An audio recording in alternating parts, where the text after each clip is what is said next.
Hey, welcome to What's Up with Pastor Chuck, and we're in a series on the 7 deadly sins, and we're going to be talking about why they're deadly. And I'm going to tell you, we're about to hit one that I watch people struggle with over and over and over, but most won't admit it. It's called greed. And it's kind of interesting when we were trying to figure out who could we have here that would really be able to be vulnerable about it. Most people wouldn't admit it, but there were some people I knew had it. And David, they wouldn't admit it. But Stephen, you will admit it. Yes, I will admit this is something I struggled with for a really long time. I like to be very generous towards people, but it's something that doesn't come naturally all the time for me. I actually almost missed out on my call to ministry because of greed.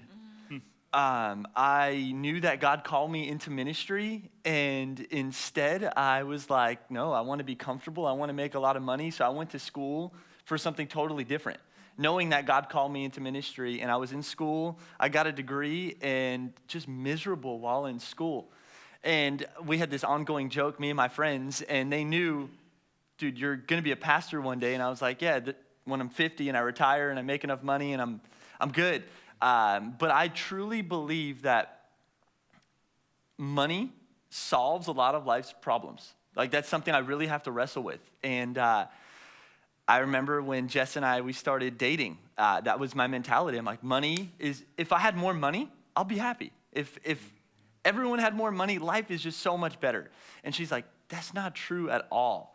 And one of the things that actually I had to work on this journey is, like you were saying earlier, with like getting to know people's stories. I actually got a job that humbled me in this area. I was working at a restaurant, and I was a busser. And the servers always made more money than the bussers. And so there was this job where the servers were taking more money than I was getting. And I'm like, I'm walking away with not as much money, but I'm working just as hard as all those other guys. And because I had that experience, I now go to restaurants, and I will tip the bussers knowing that they're not going to make as much money. Oh, wow. But I would say it's been an ongoing journey, because I really have to fight that tension of like, I need more money, I want more money, because that doesn't solve all of life's problems. And it just makes me want more and more and more and more. And so I would say that's been my journey when it comes to this, when it comes to greed. And it hasn't been easy. I think having a community around me that is always pushing me to be generous has helped me a lot more. But naturally, I want to store everything for myself, but it's something I've had to learn. Yeah, I got to tell you that I don't think this is necessarily my number one sin, but it's really difficult when you're married to a very generous person who can give everything away, because Pam could. She could give it all away.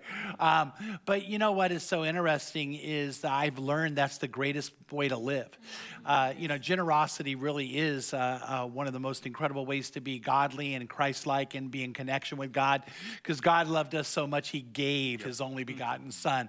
And so God is giving, and we cannot be in a relationship with God if we're not giving. But most of us think, but if I give, I lose.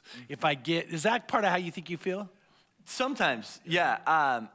It's funny. I laugh about this sin just because it comes out in certain areas where, like, when it comes to food, I think many of us are like this. It's my food. I'm not giving you my food. When it comes to, like, my things, it's my things. And so I would totally say, like, it is hard for me to give things away depending on how near and dear it is to me, just because it's mine. And that's where the greed comes out. Dude, there's an old McDonald's commercial I just loved, and the guy walks up and he starts to order, and he looks at his wife and goes, so you want fries? She goes, no, I'll just eat yours. And he goes, no, you won't. And she goes, no, 2 fries. And the wife, no, 1 fry, I'll just eat his. He's like, no, and he's like freaking out. Yeah, it's the worst. Like, we went out to a restaurant the other night, and she ordered her food, I ordered mine, and there's a fork going into my food. And I'm like, no, like, I want to put up a wall so I can just, it's mine. And so I think that's where I struggle. But like I said earlier, it's been an ongoing journey. And so if this is something that people struggle with, good news is you could always learn to be more generous, but it's something that you have to die to yourself. Yeah. For sure. Oh, yeah. Well, on the Enneagram, my understanding is people who are a 5 and you have that leaning can be very greedy with things other than money or food. Right. For me, it's time. I'm very greedy with my time. I'm getting a little tense here because this is going longer than I think. And I have things to do that are really important. But no, I mean, seriously, I am very greedy with my time. And so I value that highly, and I will not give it away. Now, I use the excuse that I'm an introvert, which I am, and I get exhausted, and so I won't do a lot of things. But I hold on to knowledge. I hold on to a lot of things, and I won't kind of like give it away, so to speak. And so, but time is really the food. I hate the food thing too. My wife said, "Well, let's split something like." You don't stay my weight and split anything. But I will. But I hate it. But it's really my time. I'm very, very prideful with my time. I will say that, and that's been something to humble myself in that way and like be more open. And even like when I hear your stories of like you go into a New Jersey Mike's and you say, Lord, how can I be a blessing to someone here? It's like, screw that. It's like I just want to get my sandwich. But when I do that like you do, it's like I end up paying for the person in front of me or this or that, like because the God can now use me because I'm not. I'm like okay with like if this is going to take longer or something like that. Yeah. So I really appreciated it. It's helped me, learning from you, especially as far as just really being able to give my time freely and not be so prideful about it. So.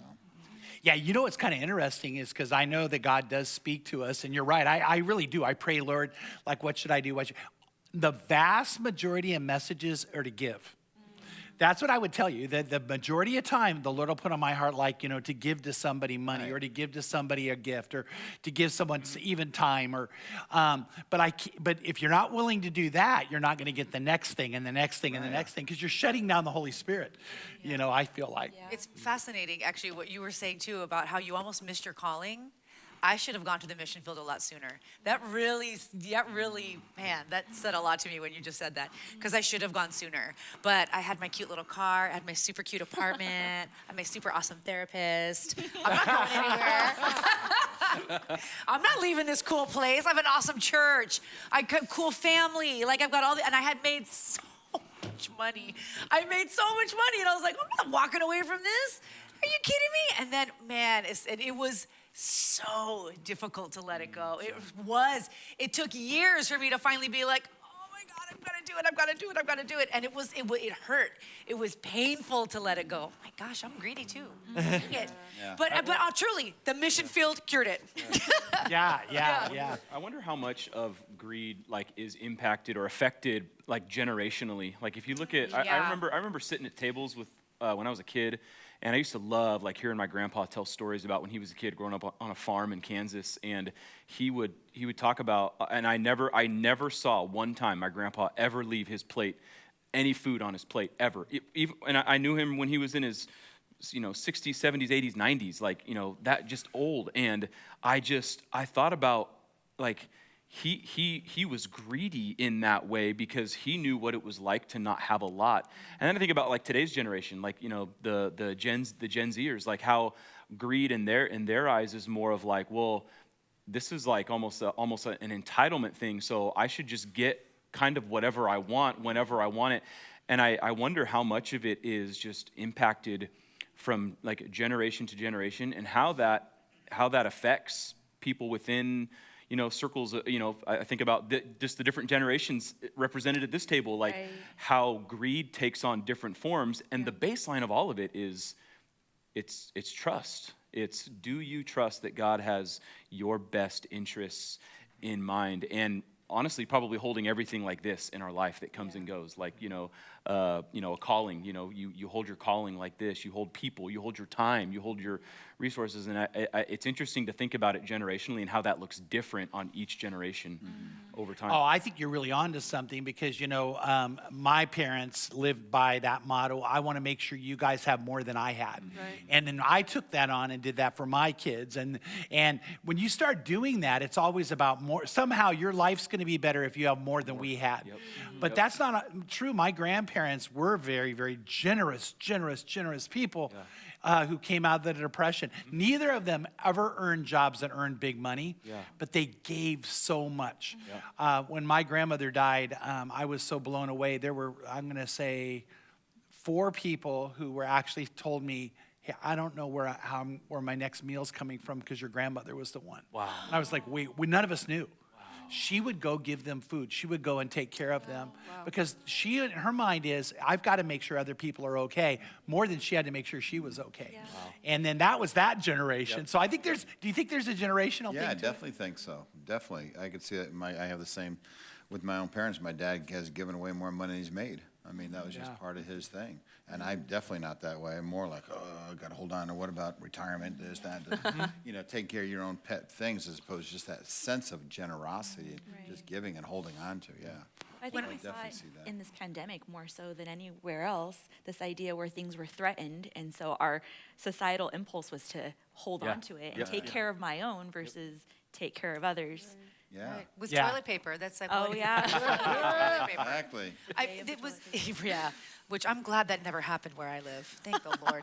But so I heard this in Kenya, actually, when I on my first or second mission trip to Kenya with Crossroads, and it was a woman on our team, and she said, if you keep your hands like this and you're holding on to everything you have, that's it. You'll never get anything. You'll never give anything. If you keep your hands like this, they're open for you to give and receive all the time. Yep. And you'll never be without because your hands are always open. I was like, that is beautiful. Yeah. Do you think your generation struggles with it? I think so. I think I see it in myself, like what you said with time, for sure. And I think that comes with pride, is just like, oh, well, people hang out with me, like, you need to be at the standard, and it's such a ugly, not really, but we have a sense, that's kind of where it stems from. I know, wow. I feel honored.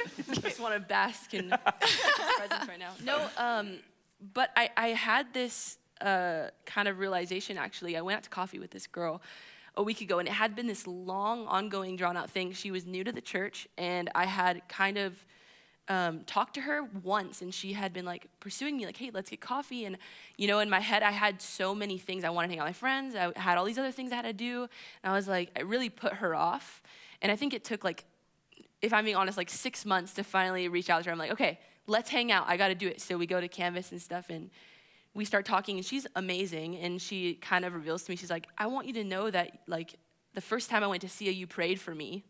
And that's the reason why I kept going. And I'm like, wow, like, how often do we not make ourselves available for people? And the best gift that we can give them is our time, And I really realized that in the moment. Like, God really uses you when you make yourself available for people. And I think that's the biggest place where I see greed in my life, and, like, areas that I really want to get rid of. So yeah, I see that all the time too. And when I'm trying to help, and I don't want to be, I'm not going to mitigate. Very often it's dads. Dads don't have enough patience to give their kids the time they need. Because kids need time. They need time. They need attention. They need, and the dad's like, but, it's just a waste of their time. Their children are a waste of their time. And it's like, but wait, what are you doing that's more important than your kids, Don't you see that? Yeah, totally, yeah. That's something you learn as a grandparent, the mistakes you made as a parent. And now I'm pouring more into my grandkids than I ever did to my kids. Because I saw that avarice, that sense of, like, I'm holding on to, as opposed to, wow, no, the joy of just giving and teaching and training and honoring them as they grow is so wonderful. So yes, definitely. Yeah, that happens so often. I've seen that in my own parents, seeing how they love my nieces and nephews like just like crazy. And yeah, they are. It is different from when my brother and I were kids. Oh. Yeah. My wife has always said that you'll never regret going the extra mile. Yeah. You'll often regret not going the extra mile. And I think about, like, your story, and Chuck, it even reinforces what you talked about at the beginning about how the best way to combat greed is to go serve somebody, is to look for an opportunity. And so, like, getting coffee with that girl, you probably do not regret going to coffee with that girl and going that extra mile. Like, you will never forget putting in that, you will never regret putting in that extra effort, which on the other side of it is, wow, this was a greedless or selfless, I don't know if greedless is a word, greedless, it's not, or it is. It is now. It is now. This greedless experience. It'll be in the next section. I do not regret, like, going the extra mile to have this greedless experience, Well, 80% of people who call themselves Christians practice the sin of greed in a very interesting way. And 80%, and that's their number one reason to not obey God in an area he's called them to obey. And so we're going to be digging into that in the message, which, by the way, this is one of my favorite ones that we ever get to teach or preach on. I don't remember if that's yours or mine. Is it yours or mine? I think it's yours. Oh, it's mine. Oh, I get it. So I cannot wait because I love to watch people squirm. I really do. And I love the reactions I get. It's just so good. So get ready. If you want to be offended, show up to this week. Because I am going to offend a bunch of people by poking the bear. Yeah. So anyway, hey, come make sure you come back with us next week. We're going to talk about a sin that very often isn't talked about, and it's called sloth. And the question I want to ask you is, who at this table struggles? We're not going to tell you yet, but you come to the next What's Up with Pastor Chuck, and we're going to have sloth revealed. All right, take care, and we'll see you soon.